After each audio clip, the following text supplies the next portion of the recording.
Vote चोरी संविधान से धोखा है। कल दिल्ली में तो आज बेंगलुरु में वोट अधिकार रैली को संबोधित करते हुए लोकसभा में विपक्ष के नेता राहुल गांधी ने कहा कि इलेक्शन कमीशन वोटों की चोरी कर रहा है। कांग्रेस सांसद और लोकसभा में विपक्ष के नेता राहुल गांधी कर्नाटक के दौरे पर थे। उन्होंने राजधानी बेंगलुरु में वोट अधिकार रैली को संबोधित करते हुए एक बार फिर चुनाव आयोग पर निशाना साधा। राहुल ने वोट चोरी का आरोप लगाते हुए कहा कि देश के हर नागरिक को वोट का अधिकार है और वोट चोरी संविधान से धोखा है। हमें संविधान को बचाना होगा। राहुल गांधी ने कहा कि वोटों की चोरी संविधान के साथ धोखा है। साथ ही उन्होंने बीजेपी पर हमला बोलते हुए कहा कि जहां नए वोट आए वहां बीजेपी जीती। राहुल गांधी ने कहा कि संविधान एक वोट का अधिकार देता है। पिछले चुनाव में हमारे सामने एक सवाल उठा, लोकसभा का चुनाव हुआ, उसके बाद महाराष्ट्र का चुनाव होता है। लोकसभा में हमारा गठबंधन महाराष्ट्र के चुनाव को जीतता है और फिर 4 महीने के बाद बीजेपी विधानसभा का चुनाव जीत जाती है। हमने इसको लेकर पता लगा कि विधानसभा में 1 करोड़ नए लोगों ने वोट दिया। कैमरा पर्सन दीपक दुबे के साथ रमन कुमार, दिल्ली, न्यूज़ 24। राहुल गांधी और चुनाव आयोग के बीच विवाद पर बीजेपी ने तीखा हमला बोला है। बीजेपी ने साफ साफ कहा है कि राहुल गांधी को संवैधानिक संस्थाओं के खिलाफ अभद्र भाषा का इस्तेमाल नहीं करना चाहिए। विपक्ष के नेता के तौर पे उनको अपनी मर्यादाएं समझनी चाहिए। दरअसल बीजेपी की तरफ से केंद्रीय मंत्री भूपेंद्र यादव ने प्रेस कॉन्फ्रेंस की और साफ साफ कहा कि राहुल गांधी के जो आरोप हैं वो झूठ हैं और भ्रम फैलाने की ये उनकी रणनीति है। उन्होंने कहा कि राहुल गांधी जिस पेड़ पर बैठे हैं उसी को कुल्हाड़ी से काट रहे हैं और संवैधानिक संस्थाओं को धमकाने वाली भाषा नेता प्रतिपक्ष को शोभा नहीं देती है। भूपेंद्र यादव ने आगे कहा कि सेना, चुनाव आयोग, संसद और सुप्रीम कोर्ट जैसी संस्थाएं पूरी तरह स्वायत्त है और संविधान से संवैधानिक दर्जा प्राप्त है।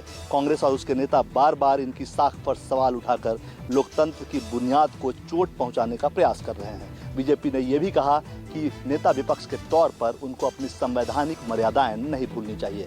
कैमरामैन दीपक के साथ कुमार गौरव, न्यूज़ 24 दिल्ली।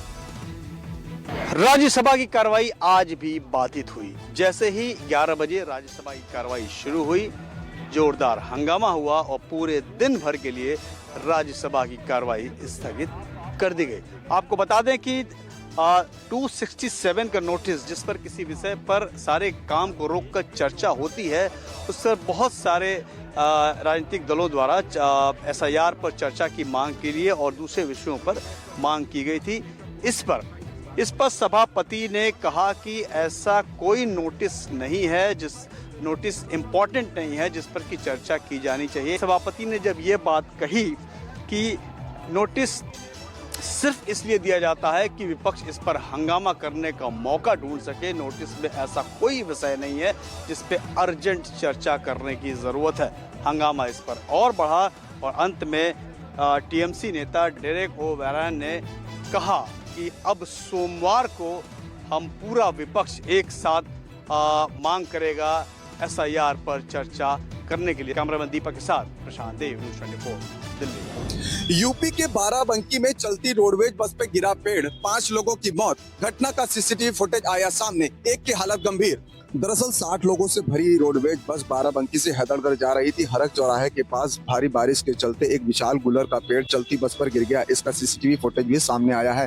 हादसे के बाद चीख पुकार सुनकर राहगीरों और आसपास के लोग बस में फंसे लोगों को निकालने में जुट गए। सूचना मिलते ही पुलिस मौके पर पहुंची, JCB बुला करके पेड़ हटवाया गया। जिलाधिकारी शशांक त्रिपाठी ने बताया कि इस हादसे में 4 महिला समेत 5 लोगों की मौत हो गई है। राजस्थान सरकार खैरतल तिजारा जिले का नाम बदलने वाली है। इसका नाम अब सबसे बड़े संत भर्तहरि के नाम पर रखा जाएगा। दरअसल भर्तहरि को भरतपुर और अलवर संभाग में काफी पूजनीय माना जाता है और कहा जाता है कि वे राजा विक्रमादित्य के भाई हैं। उज्जैन से उन्होंने यहाँ पर आकर काफी बड़ी तपस्या की थी, जिसके चलते यहाँ के लोग बड़ी श्रद्धा से उनकी पूजा भी करते हैं। ऐसे में राजस्थान सरकार ने फैसला किया है कि साल 2022 में पूर्ववर्ती अशोक गहलोत सरकार ने जो खैरतल तिजारा नया जिला बनाया था, उसका नाम अब बदलकर इन्हीं संत के नाम पर रखा जाएगा। हालांकि इसका जिला मुख्यालय कौन सा होगा, इसे लेकर अब विवाद भी छिड़ गया है। ऐसा कहा जा रहा है कि तिजारा को जिला मुख्यालय से हटाने का अब स्थानीय लोग विरोध कर रहे हैं और राजस्थान कांग्रेस में भी इसे लेकर अब बड़े स्तर पर रणनीति बनाने की बात सामने आ रही है। उनका कहना है कि लोगों की भावनाओं को ध्यान में रखते हुए ही नए जिले को की मुख्यालय का चयन किया जाना चाहिए। फिलहाल तो ये देखना होगा कि नए जिलों को लेकर राजस्थान में छिड़ी राजनीति और कितना आगे बढ़ेगी, क्योंकि इससे पहले भजनलाल सरकार ने पूर्ववर्ती अशोक गहलोत सरकार द्वारा बनाए गए 3 संभाग और कई जिलों को खत्म कर दिया था। अब नाम बदलने को लेकर राजनीति शुरू हो गई है। श्रीवत्सन, जयपुर, न्यूज़ 24। यूपी के बाराबंकी में चलती रोडवेज बस पे गिरा पेड़, 5 लोगों की मौत। घटना का सीसीटीवी फुटेज आया सामने, एक की हालत गंभीर। दरअसल 60 लोगों से भरी रोडवेज बस बाराबंकी से हैदरगढ़ जा रही थी। हरक चौराहे के पास भारी बारिश के चलते एक विशाल गुलर का पेड़ चलती बस पर गिर गया। इसका सीसीटीवी फुटेज भी सामने आया है। हादसे के बाद चीख पुकार सुनकर राहगीरों और आसपास के लोग बस में फंसे लोगों को निकालने में जुट गए। सूचना मिलते ही पुलिस मौके पर पहुंची, जेसीबी बुला करके पेड़ हटवाया गया। जिलाधिकारी शशांक त्रिपाठी ने बताया कि इस हादसे में 4 महिला समेत 5 लोगों की मौत हो गई है। एक की हालत गंभीर है। करीब 1 घंटे तक रेस्क्यू ऑपरेशन चला। बस में सवार अन्य यात्रियों को पुलिस ने दूसरी बस से भेजा। वहीं मुख्यमंत्री योगी आदित्यनाथ ने इस हादसे को लेकर शोक संवेदना व्यक्त की है। मृतक परिजनों को आर्थिक मदद का ऐलान किया है। 5-5 लाख मृतक परिजनों को दिए जाएंगे। कैमरा पर्सन मिंटू सिंह के साथ मनोज पांडे, लखनऊ, न्यूज़ 24। हैरान करने वाली घटना सामने आई है। दरअसल पार्किंग के इशू को लेकर यहाँ पर एक शख्स की धारदार हथियार से हमला करके हत्या कर दी गई। इस वक्त मैं निजामुद्दीन के भोगल इलाके में उसी घर के सामने हूँ जहाँ पर जो आसिफ कुरैशी अपने परिवार के साथ रहता था, और आसिफ कुरैशी के घर के ठीक सामने जो पड़ोस में रहने वाले 2 युवक हैं, उन्होंने अपनी स्कूटी खड़ी कर दी और इसी बात को लेकर आसिफ और उन दोनों युवकों, उज्जवल और गौतम नाम के युवकों के बीच झगड़ा हुआ। और ये झगड़ा इतना ज़्यादा तब्दील हुआ कि दोनों ने मिलकर आसिफ की धारदार हथियार से हत्या कर दी। और ये देखिए, ये वही जगह है जहाँ पर ये आसिफ के घर के बाहर यहाँ पर ये स्कूटी खड़ी हुई थी, और जो उसके पड़ोस में रहने वाले हैं उज्जवल और गौतम, उन्होंने यहाँ पर अपनी स्कूटी खड़ी की थी। 2 मकान छोड़कर उनका घर है। तो फिलहाल इस पूरे मामले में हालांकि परिजन जो है वो साफ तौर पर आरोप लगा रहे हैं कि एक साजिश के तहत किया गया, क्योंकि पहले भी इस बात को लेकर झगड़ा हो चुका है और पहले भी कई बार जो गौतम और उज्जवल है उनको मना किया गया था कि यहाँ पर वो पार्किंग ना करें। उनका घर आगे है तो वो अपने घर के सामने पार्क करें, लेकिन इसी बात को लेकर कल ये बात इतनी बढ़ जाएगी, इसकी किसी ने उम्मीद तक नहीं की थी। जॉनसन संजय के साथ में कौशिक, न्यूज़ 24, दिल्ली। देश के जाने माने कॉमेडियन कपिल शर्मा के कनाडा स्थित कैप्स कैफे पर एक बार फिर फायरिंग हुई है।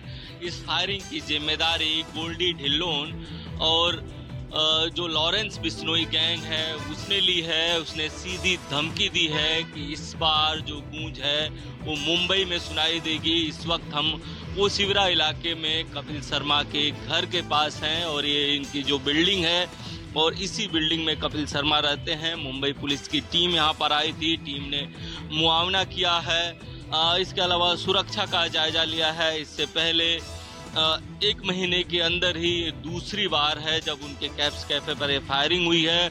इस मामले में कनाडा की सर्रे पुलिस भी जांच कर रही है, लेकिन मुंबई पुलिस की चिंता इसलिए बढ़ी हुई है कि हाल ही में कॉटन ग्रीन से 5 शूटर पकड़े गए और खास बात यह है कि ये सभी शूटर जो है दूसरे राज्य से आए थे। दमनचल के साथ इंद्रजीत सिंह, न्यूज़ 24 और शिवरा। राजस्थान सरकार खैरतल तिजारा जिले का नाम बदलने वाली है। इसका नाम अब सबसे बड़े संत भृतहरि के नाम पर रखा जाएगा। दरअसल भृतहरि को भरतपुर और अलवर संभाग में काफी पूजनीय माना जाता है। शिवसेना यूबीटी के नेता उद्धव ठाकरे 3 दिन के दिल्ली दौरे पर है। इस दौरे में इंडिया गठबंधन को मजबूत करने के लिए बैठकों का सिलसिला लगातार जारी है। उद्धव ठाकरे कई इंडिया गठबंधन के नेताओं से मुलाकात कर रहे हैं। कल राहुल गांधी ने इंडिया गठबंधन के नेताओं के लिए एक डिनर का आयोजन किया था। डिनर से पहले एक बैठक हुई। इस बैठक में एक तस्वीर ली गई जिसकी महाराष्ट्र में राजनीति में चर्चा हो गई और महाराष्ट्र की राजनीति गर्मा गई। उद्धव ठाकरे इस तस्वीर में देखे जा रहे हैं कि सबसे पीछे वाली सीट पर बैठे हुए नजर आए। इसके बाद एकनाथ शिंदे की शिवसेना को हमला करने का नया मौका मिला। शिंदे के नेताओं ने कहा कि उद्धव ठाकरे, अरे ये तुम्हारी क्या औकात है, महाराष्ट्र की इज्जत तुमने तो मिट्टी में मिला दी। इस पर यूबीटी के नेताओं ने कोई जवाब नहीं दिया, लेकिन सुप्रिया सुले ने हमला करते हुए कहा कि सिनेमा घरों में सबसे पीछे वाली जो सीट होती है उसकी कीमत सबसे ज्यादा होती है। आपको बता दें, डिनर डिप्लोमेसी के बाद राहुल गांधी ने उद्धव ठाकरे के साथ करीब 20 मिनट तक महाराष्ट्र और देश की राजनीति पर ही वहां पर चर्चा की। कैमरामैन अंचल सिंह ठाकुर के साथ विनोद जगदाले, न्यूज़ 24 मुंबई। महाराष्ट्र में स्थानीय निकाय चुनाव से पहले ठाकरे भाई यानी कि राज ठाकरे और उद्धव ठाकरे के पार्टी के बीच गठबंधन की चर्चा जोरों पर है। हालांकि अभी तक इसको लेकर कोई औपचारिक घोषणा नहीं की गई है, लेकिन इसके पहले दोनों पार्टी के कार्यकर्ताओं के लिए एक खुशखबरी है। राज ठाकरे की पार्टी MNS और उद्धव ठाकरे की पार्टी शिवसेना UBT ने बेस्ट यूनियन का चुनाव एक संयुक्त पैनल के तहत लड़ने का फैसला किया है। इस गठबंधन से जो है महायुति की टेंशन जरूर बढ़ गई है।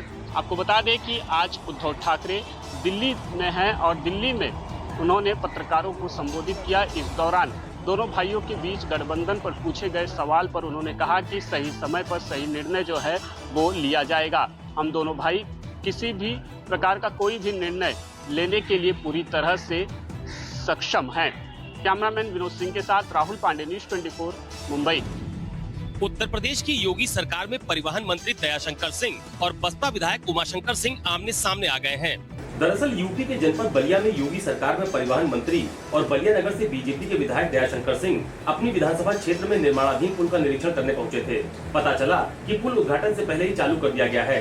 इसके बाद दयाशंकर सिंह ने PWD अधिकारी को बुलाकर कहा कि मैं मंत्री हूँ, विधायक हूँ, मुझे ही नहीं बताया गया, बिना उद्घाटन के पुल कैसे खोला गया। यही नहीं, दयाशंकर सिंह ने कहा कि ज्यादा दिमाग खराब ना हो, मुझे पता है कि किसके इशारे पर काम कर रहे हो। जिसके बाद बसपा विधायक उमाशंकर सिंह खुलकर सामने आ गए। उमाशंकर सिंह ने कहा कि पुल नेशनल हाईवे का है और उन्हें भारत सरकार से बात करनी चाहिए। मैं तो विपक्ष का विधायक हूँ। यही नहीं, बसपा विधायक उमाशंकर सिंह ने ये भी कहा है कि अगर उन्होंने मंत्री दयाशंकर सिंह के कारनामों को उजागर करना शुरू कर दिया तो उन्हें छिपने की जगह भी नहीं मिलेगी। कैमरा पर्सन मिंटू सिंह के साथ अशोक तिवारी, लखनऊ, न्यूज़ 24। दोस्ती की मिसाल दो शेर जय और वीरू की मौत के बाद उन्हें दी गई संगीतमय श्रद्धांजलि 140 किलोमीटर तक 15 सालों तक किया राज।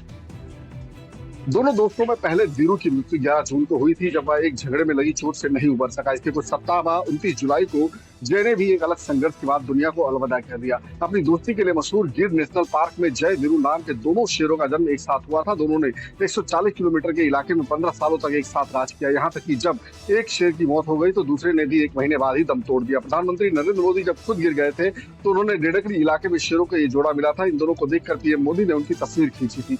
ये दोनों कभी एक दूसरे शेरों को अपने इलाके में भटकने नहीं देते थे। उनकी दहाड़ इतनी भयंकर थी कि दूसरे शेर उनके पास जाने की हिम्मत नहीं करते थे। वाइल्ड लाइफ प्रेमी और राज्यसभा सांसद परिमल नथवानी ने जय वीरू की याद में संगीत में श्रद्धांजलि देते हुए एक गीत जय वीरू नी जोड़ी और एक डॉक्यूमेंट्री जय वीरू की अमर गाथा जारी की है। नम आंखों से नथवानी ने कहा कि गिर पहले जैसा नहीं रहा, जंगल जय वीरू के बिना सूना हो जाएगा। कैमरामैन प्रभात साथ भूपेंद्र सिंह, अहमदाबाद, न्यूज़ 24।